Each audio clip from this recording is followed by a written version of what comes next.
At exactly 8:57 a.m., my company badge stopped working. Not slowly. Not with a warning beep, just a dull red light blinking back at me like a quiet sentence already finished. I stood there for half a second longer than necessary, tapping the card again, as if muscle memory could override a decision that had already been made. Somewhere above my pay grade, behind the glass doors, people walked past with coffee cups and laptops, laughing, unaware that my entire career had just been reduced to a blinking red dot. Access denied. That was when my phone buzzed. Roger HR, come to conference room C now. No greeting, no explanation. No, good morning. I didn't need one. For 3 weeks I had felt it creeping in. The meetings I wasn't invited to. The sudden silence after emails I used to get instant replies on. The way senior leadership stopped making eye contact. Like I was already gone, and they were just waiting for the paperwork to catch up. Conference room C sat at the far end of the 9th floor. Frosted glass. No windows. The room everyone internally referred to as the exit tunnel. When I walked in, they were already seated. Roger from HR, Vivia, the coup, and Mark Ellison, the man who once called me the backbone of this operation. During an investor call, none of them stood. Roger slid a folder across the table without looking at me. We're going to keep this professional, he said, voice flat. This decision was not made lightly. That sentence always came first. Like a ritual. Like it softened the blow. Vivia folded her hands. Your position is being eliminated. Effective immediately. Performance? I asked.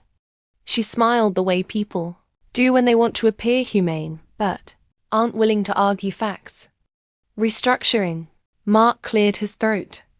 You'll receive a severance. Package standard. Legal. We'll email you the terms. I opened the folder. Pre-written termination letter. NDA. Non-disparagement clause. 6-week severance. 6 weeks. After 9 years of building systems they barely understood. After nights sleeping in the office during acquisitions. After signing deals that quietly pushed the companies. Valuation past $500 million. You want me to sign this now? I asked. Roger nodded. Security will escort you out once the meeting concludes. There it was. No anger yet. No shock. Just something colder settling in my chest. Can I ask one question? I said. Mark leaned back, already disengaging. Briefly. Is this because of the audit trail I flagged last quarter? Silence. Not denial. Not confusion. Silence is always louder. Vivia's eyes hardened just a fraction. This meeting is not the place for speculation. I nodded slowly. Because now I knew. They weren't firing me because I was unnecessary. They were firing me because I knew too much. I signed nothing. I stood, pushed the folder back toward Roger, and said, I'll have my attorney review it. Roger exhaled sharply. That will complicate things. Good, I replied. Security walked me to my desk. People stared. Some looked confused. Some avoided looking at all. I packed quietly. Laptop already disabled. Email locked. My entire professional identity shut down in less than 10 minutes. At 9:12 a.m. I was outside. Unemployed. Disgraced. Finished according to them. I sat in my car for a long time without starting the engine. Then my phone rang again. A number I hadn't seen in months. Unknown caller. I almost ignored it. Almost. Talk to me, a familiar voice said when I answered. It was Evan Cole, former board advisor. Quietly pushed out last year. The man who once warned me, if you ever see numbers that don't make sense, don't assume it's a mistake. They fired me, I said. I know, Evan replied. I'm watching it unfold. I gripped the steering wheel. How? Because the people who fired you are panicking, he said calmly. And panic leaks. He paused. Tell me, did you keep copies? I didn't answer immediately. Because here was the truth I had never said out loud. I had seen something months ago. Transactions moving between internal entities at strange intervals. Valuations shifting just before reporting deadlines. A shadow structure designed to make assets disappear and reappear cleaner. I had flagged it. Internally. And when the responses turned vague, when meetings got postponed, when my access quietly expanded instead of restricted, I started documenting everything. Encrypted backups. Time-stamped records. Independent verification. I never planned to use them. But I never deleted them either. Yes, I said finally. I kept copies. Evan exhaled slowly. Good. Because at 11 a.m., a call is happening you are no longer supposed to be part of. My pulse spiked. What call? The one where they finalize the shell transfer. The one that turns internal smoke into real money. I felt my stomach drop. How much? I asked. Evan didn't hesitate.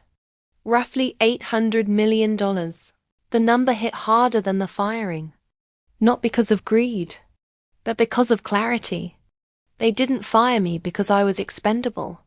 They fired me because by sunset, something massive was about to change hands, and I was the only person in the building who could connect every dot. Evan continued, they think cutting you loose removes risk. A pause. They forgot something. What? You don't work for them anymore. I looked back at the building glass reflecting sunlight. People inside pretending everything was normal. My phone buzzed again. This time, a calendar notification that shouldn't exist. Emergency investor call 11 a.m. Some system glitch. Some oversight. Or maybe just maybe the universe giving me a front row seat. I smiled for the first time that day. Because by sunset, they wouldn't be controlling the story anymore. And this time, I wasn't walking out quietly. At 10:41 a.m., I was sitting in a quiet parking lot 3 blocks from the office, laptop balanced on my knees, watching numbers move that no longer belonged to me, but were about to destroy the people who thought they did. The emergency investor call wasn't supposed to include my credentials anymore. My email access was gone. My badge was dead. My work phone wiped. But what they forgot was this. I had built the reporting infrastructure myself, and legacy systems remember their creators longer than companies remember loyalty. The calendar invite opened cleanly. 11 names joined. 6 executives, 3 private equity representatives, 2 outside legal observers. No one noticed me at first. My camera was off. My name showed as Observer Legacy System, Sync, an automated label they had, ignored for years. Roger started talking. We'll proceed quickly, he said. This transfer consolidates remaining assets into the offshore vehicle as discussed. Once executed, exposure is effectively neutralized. Neutralized. That word again. I watched as slides appeared, clean, confident, sanitized. A shell structure layered so precisely that to an untrained eye, it looked like efficiency. To someone who understood the architecture, it was laundering dressed as optimization. One of the investors spoke. We're clear this closes today. Mark answered. Funds clear by end of day.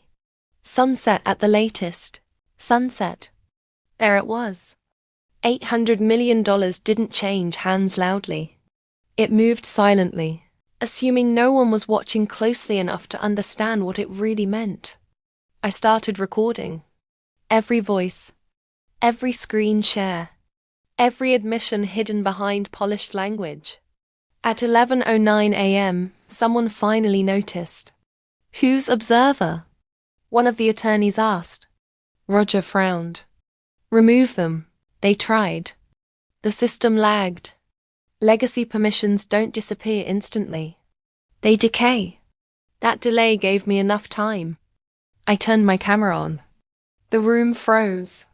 Roger's face drained of color so fast it looked unreal. You, he started. Good morning, I said calmly. Sorry I'm late, traffic. No one spoke. I continued. I was terminated at 9 a.m. But since I designed this framework, I thought I should stay, informed especially given the scale of what you're attempting. Vivia slammed her hand on the table. This is inappropriate. End the call. Before you do, I said, you might want to know this call is now archived. Externally. Redundantly, with timestamps. Silence. Then one of the investors leaned forward. Externally where? I didn't answer him. Instead, I shared my screen. A mirrored ledger appeared, one they had never seen. Their own data, reconstructed independently. The same transactions, but without cosmetic smoothing. Without narrative cover. Raw. This, I said, is what you're calling consolidation. This is diversion. This is misrepresentation. Mark stood up. This is highly confidential and illegal, I replied. The attorney cut in sharply. Who has access to this? Not just me, I said. As of 9 minutes ago, a regulatory liaison and 2 forensic auditors. Roger shouted. You had no authority. I smiled slightly. You're right, I said. I don't work for you anymore. That was the moment the tone shifted. Investors stopped asking questions and started calculating exits. Legal stopped defending and started distancing. Someone disconnected. Then another. The call dissolved not in chaos, but in quiet realization. At 12:03 p.m., my phone rang again. Unknown number. This is Agent Harlow, a woman said. We'd like to speak with you in person. About? About what you just prevented. I agreed. By 2:30 p.m., federal auditors were inside the building I had been escorted out of hours earlier. Systems were locked. Transfers frozen mid-process.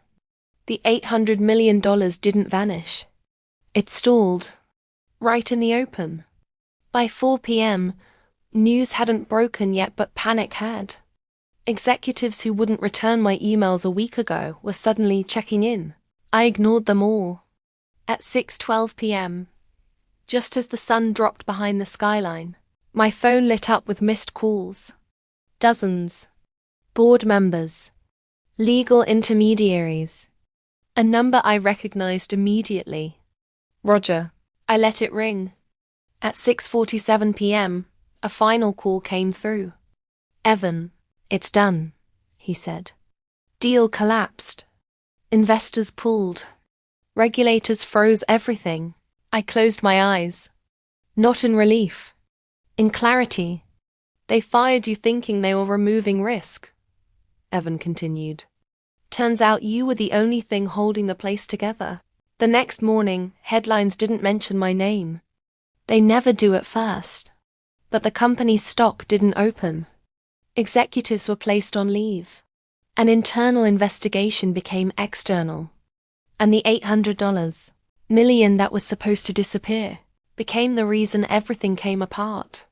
3 weeks later, I was offered a position I never applied for. Independent oversight. Full autonomy. More money than I had ever earned there. I accepted.